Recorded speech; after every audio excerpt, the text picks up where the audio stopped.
तो दोस्तों आज हम लोग डिस्कस करेंगे क्लास 8 का 18th चैप्टर। ये देखिए 18th चैप्टर जो कि है ये pollution of air and water. ये है लोग पढ़ रहे थे। अब हम लोगों ने यहाँ तक पढ़ लिया था। अब हम ये डिस्कस करेंगे ये चैप्टर जल्दी से ख़त्म करके फिर मैं 4th चैप्टर शुरू करूँगी। तो ये देखिए ये हमें यहाँ से शुरू करना है। अब हमें पढ़ना methods of prevention and control of air pollution. मतलब हम कैसे एयर पोल्यूशन को कंट्रोल कर सकते हैं और कैसे उसे ख़त्म कर सकते हैं। तो पहला है बताया गया यूज़ मॉडर्न ऑटोमोबाइल इंजन्स इन व्हीकल्स। हमें क्या करना चाहिए? यूज़ मॉडर्न ऑटोमोबाइल इंजन्स इन व्हीकल्स। हमें मॉडर्न आजकल जो चल रहे हैं ऑटोमोबाइल इंजन्स जो है व्हीकल्स में यूज़ करने चाहिए विच bring about the complete कम्बिशन of fuels. जैसे कि जो कम्बिशन है फ्यूल्स का वो कम होगा। This reduces the release of carbon monoxide and smoke, which brings about complete combustion of fuels। अगर हम मॉडर्न ऑटोमोबाइल मतलब आजकल हम लोग ऑटोमोबाइल्स में अगर मॉडर्न तरीके के इंजन्स यूज़ करेंगे तो उससे क्या हो कंप्लीट कम्बिशन होगा। तो कंप्लीट मतलब पूरी तरह से फ्यूल जलेगा। तो पूरी तरह से जब फ्यूल जलेगा तो क्या होगा?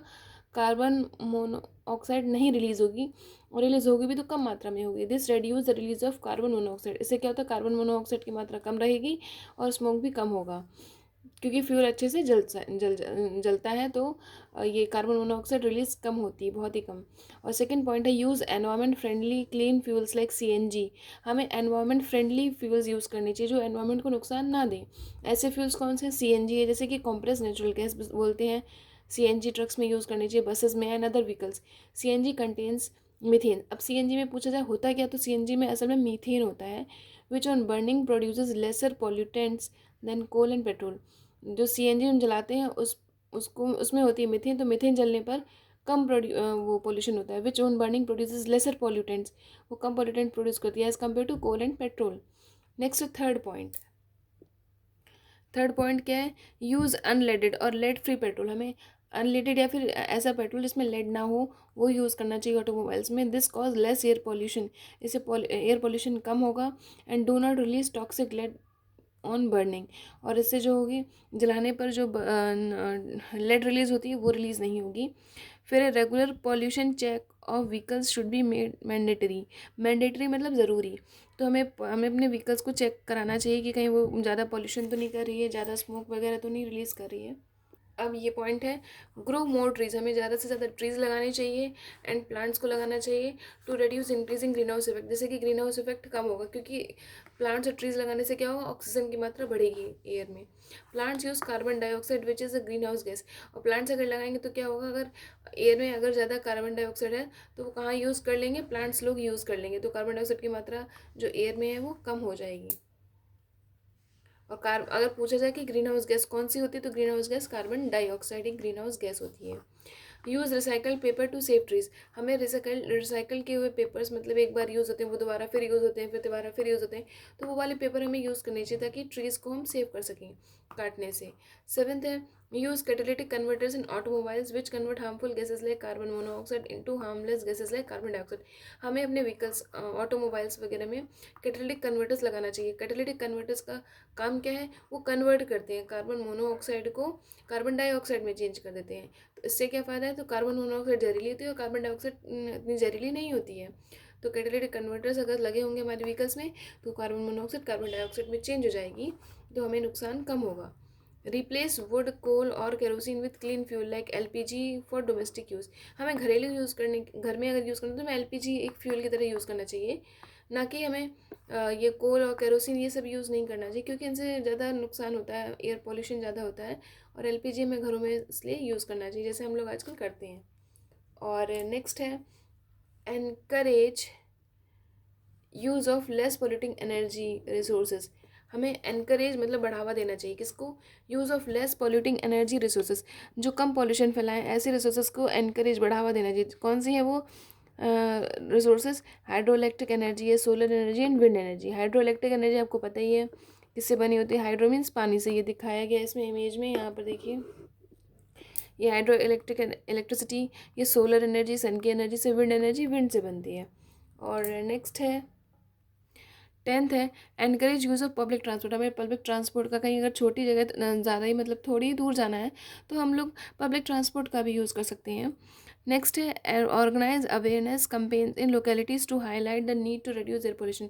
हमें ऑर्गेनाइज करना चाहिए, क्या ऑर्गेनाइज करना चाहिए, अवेयरनेस कंप्लेन, अवेयरनेस मीन्स जागरूक करना लोगों को जागरूक करने के लिए कंपेन्स लगानी चाहिए localities to highlight the need to reduce air pollution, ताकि लोगों को भी पता चले कि हमें एयर पोल्यूशन कितना ज़्यादा हो रहा है, उसको कैसे हमें कम करना चाहिए।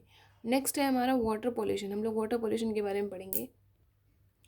वाटर पॉल्यूशन क्या है? The contamination of water with harmful unwanted substances like domestic sewage, toxic industrial waste, chemicals like pesticide and fertilisers which cause harmful effect on both living organism and non living object is called water pollution. Water pollution क्या होता है? जब contamination होने लगता है water का, मतलब water contaminate होने लगता है, खराब होने लगता है। किन चीज़ों से? जब वाटर में harmful unwanted substance, harmful means नुकसानदायक, अनवांटेड सब्सटेंस मीन्स जो सब्सटेंसेस हमें नहीं चाहिए वो भी उसमें वाटर में ऐड कर दिए जाते हैं, डाल दिए जाते हैं ज़बरदस्ती। वो कौन कौन सी चीज़ें? डोमेस्टिक सीवेज है, टॉक्सिक इंडस्ट्रियल वेस्ट है, इंडस्ट्री से जो टॉक्सिक मीन्स जहरीला वेस्ट निकलता है वो, केमिकल्स जैसे कि पेस्टिसाइड्स हैं, फर्टिलाइजर्स जो हम खेतों में यूज़ करते हैं, वो सब पानी के थ्रू में नदी नालों में पहुंच जाते हैं। तो इससे क्या होता है? वाटर पॉल्यूशन होता है। इससे क्या होता है? Which cause harmful effect on both living organism and non living objects. इन पर इनका वाटर पॉल्यूशन का असर किस पर होता है? Living organism non living organism दोनों पर होता है। तो इसकी डेफिनेशन है वाटर पॉल्यूशन की। और यहाँ देखिए इमेज में, ये देखिए दिखाया गया है, ये कितना कूड़ा कचरा है, ये सब डाल दिया जाता है, पानी में बहा दिया जाता है। फिर यहाँ पर नेक्स्ट है लिखा है the harmful and unwanted substances which contaminate the water are called water pollutants. जो हार्मफुल और अनवांटेड सब्सटेंस है जो पानी को खराब कर रहे हैं, कॉन्टेमिनेट कर रहे हैं, उन्हें क्या बोलते हैं? Water pollutants. जिनकी वजह से पॉल्यूशन फैलता है उनको बोलते हैं पॉल्यूटेंट्स। हम लोग ये पढ़ेंगे pesticides, fertiliser, synthetic detergents, chemicals, oil and grease are water pollutants. तो वाटर पोल्यूटेंट की सारे एग्जांपल दिए, पेस्टिसाइड्स, फर्टिलाइजर से खेतों में यूज़ होते हैं, सिंथेटिक डिटर्जेंट्स हमें पता है कपड़ों धुलने में यूज़ होते हैं, केमिकल्स है, ऑयल है, ग्रीस है, ये वाटर पोल्यूटेंट्स हैं। The presence of pollutants make the water foul smelling and bad in taste. अगर पॉल्यूटेंट्स होंगे वाटर में तो क्या होगा? पानी अच्छा होगा? नहीं होगा। पानी में गंदी स्मेल आती है, foul smell, and bad in taste, और टेस्ट उसका पानी का खराब हो जाता है, जो पीने लायक नहीं रहता है। अब हम लोग पढ़ते हैं कॉजेज़ क्या है वाटर पोल्यूशन की। वाटर पोल्यूशन किन वजहों से होता है? The major causes of water pollution are as follows. जो major causes of water pollution वो यहाँ बताए गए हैं। एक तो है इंडस्ट्रियल सीवेज है। इंडस्ट्रियल सीवेज कैसा? इंडस्ट्रीज ऑफ पेपर है, टेक्सटाइल है, sugar mills, leather, paint produce wastage containing highly toxic substances like lead, mercury, arsenic और their compound. The discharge of untreated industrial sewage directly into water bodies is one of the main cause of water pollution. तो industrial sewage, industry से जो waste निकलता है उसको industrial sewage बोला गया है। इंडस्ट्रीज ऑफ पेपर, पेपर की इंडस्ट्रीज होती हैं, टेक्सटाइल इंडस्ट्रीज हैं, शुगर मिल्स हैं, लेदर की इंडस्ट्रीज हैं, पेंट की इंडस्ट्रीज हैं, वो क्या प्रोड्यूस करती हैं? They produce waste containing highly toxic substance. ऐसा वेस्ट प्रोड्यूस करती है जिनमें हाईली टॉक्सिक सब्सटेंसेस होते हैं, जैसे लेड होता है उसमें, मरकरी हो सकती है, आर्सेनिक हो सकती है, और देर कंपाउंड उनसे ही बने हुए कंपाउंड्स हो सकते हैं। The discharge of untreated industrial sewage directly into the water bodies is one of the main cause of water pollution. इन सबसे क्या होता है? वाटर पॉल्यूशन होता है। नेक्स्ट है डोमेस्टिक सीवेज, मतलब घरेलू जो कूड़ा निकलता है वो। लिक्विड वेस्टेज फ्रॉम किचन, जो लिक्विड वेस्ट होता है किचन से होता है, निकलता है, और टॉयलेट से निकलता है, डिस्चार्ज इनटू रिवर्स, ये सब रिवर्स में डाल दिया जाता है through sewer system. Sewer system जो होते हैं हमारे घरों में, लेटरिन वगैरह, इनके इनके जो वेस्ट होता है ये सब उसी में डालता है, नदी नालों में। इससे क्या होता है? कॉजिंग वाटर पोल्यूशन, इनसे भी वाटर पोल्यूशन होता है। फिर ह्यूमन एक्टिविटीज से वाटर पोल्यूशन कैसे होता है?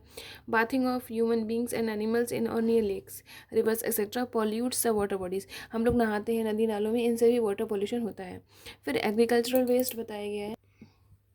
In modern agriculture large quantities of pesticide and fertilisers used. आजकल जो एग्रीकल्चर मतलब खेती किसानी में क्या होता है? पेस्टिसाइड्स और फर्टिलाइजर्स यूज़ होते हैं। The excess of these inorganic chemicals find their way into water bodies. ये जो इनऑर्गेनिक केमिकल्स हैं ज़्यादा मात्रा में होते हैं, अगर ये वाटर बॉडीज़ में डाल दिए जाए तो इनसे क्या होता है? The excess of these inorganic chemicals find their way into water bodies which results in water pollution। तो इनसे भी वाटर पॉल्यूशन होता है। Even ground water is polluted, इनसे पता है ग्राउंड वाटर भी पॉल्यूट हो जाता है due to excessive use of pesticides and weedicides. अगर हम ज़्यादा यूज़ करेंगे पेस्टिसाइड्स और वीडिसाइड्स को तो ग्राउंड वाटर होता है, जो हम जैसे नल और कुआँ, ये होता है ग्राउंड वाटर, इनमें ग्राउंड वाटर होता है, तो ये भी पॉल्यूटेड हो जाता है। फिर हम पढ़ेंगे ऑयल स्पिल्स क्या होता है। Oil spills from huge tankers is one of the major cause of water pollution. जो ऑयल जो निकलता है टैंकर्स वगैरह से लीक होता है, is one of the major cause of water pollution. इनसे भी वाटर पॉल्यूशन होता है which effect the marine plants animals. जैसे मैराइन मीन्स समुद्र में मतलब रहने वाले ये जानवर लोग हैं, एनिमल्स हैं, ये जो हैं इन्हें बहुत इफेक्ट करता है ये oil spills from huge tankers is one of the major cause of water pollution which affect the marine plants and animals. Marine means पानी में रहने वाले एनिमल्स और प्लांट्स को बहुत दिक्कत होती है ऑयल स्पिल से, मतलब ऑयल जो ये समुद्र में ये फैल जाता है ये इनके थ्रू। नेक्स्ट है डू यू नो, बोला गया हॉट वाटर, क्या आप जानते हैं हॉट वाटर में ऑल्सो एक्ट एज पॉल्यूटेंट। जो गर्म पानी होता है वो भी एक पॉल्यूटेंट का ही काम करता है। When discharge in water body, जब हम इसको गर्म पानी को वाटर बॉडीज में डाल देंगे तो एक पॉल्यूटेंट का काम करता है। This is called thermal pollution, इसे थर्मल पॉल्यूशन बोला जाएगा। जिसमें cause lowering of dissolve oxygen and affect animals and plants in water bodies. तो इससे क्या होता है, अगर गर्म पानी अगर हमने किसी वाटर बॉडीज़ में डाल दिया तो इससे क्या होता है, डिजॉल्व ऑक्सीजन, जो पानी में जो ऑक्सीजन की मात्रा है वो कम हो जाती है और ये प्लांट्स और एनिमल्स को बहुत इफेक्ट करेगा क्योंकि इसमें ऑक्सीजन की मात्रा कम हो गई है इसलिए। तो नेक्स्ट वीडियो में हम लोग शुरू करेंगे यहाँ से, harmful effects of water pollution, यहाँ से शुरू करेंगे। थोड़ा ही बस रह गया है, कंप्लीट होने वाला ये चैप्टर।